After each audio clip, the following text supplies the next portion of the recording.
একসময়ের জনপ্রিয় অভিনেত্রী নিপুণ আক্তার, যিনি অভিনয় জীবনে বড় সফলতা না পেলেও রাজনৈতিক প্রভাব ও বিতর্কের কেন্দ্রবিন্দুতে থেকে আলোচনায় ছিলেন। 2012 সালে টিউলিপ নেলস অ্যান্ড স্পা নামে ঢাকায় একটি পার্লারে ব্যবসা শুরু করেন তিনি। পার্লারটির উদ্বোধনী অনুষ্ঠানে উপস্থিত ছিলেন ফ্যাসিবাদী সরকারের ঘনিষ্ঠ শেখ সেলিম। অভিযোগ ওঠে, শেখ সেলিমের সাথে তার অবৈধ সম্পর্ক ও পার্লার ব্যবসার আড়ালে পরিচালিত নানা অবৈধ কার্যক্রমের। শিল্পী সমিতির নির্বাচনে বারবার হেরে গেলেও প্রভাব খাটিয়ে সাধারণ সম্পাদকের পদ দখল করেছিলেন নিপুণ।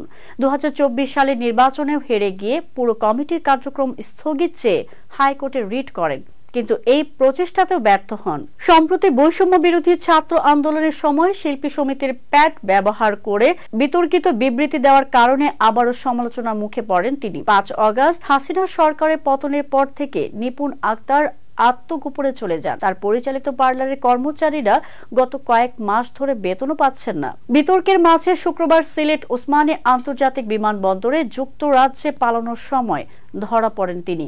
ইমিগ্রেশন পুলিশ এবং গোয়েন্দা সংস্থা তার পাসপোর্ট জব্দ করে। বাংলাদেশ বিমানের BG-201 ফ্লাইট থেকে তাকে নামিয়ে আনা হয়। বিমানবন্দর কর্তৃপক্ষ তাকে প্রাথমিক জিজ্ঞাসাবাদের পর ছেড়ে দিলেও দেশ ছেড়ে পালানোর এই চেষ্টায় নতুন বিতর্ক তৈরি হয়েছে, যদিও তা অস্বীকার করেছেন নিপুণ।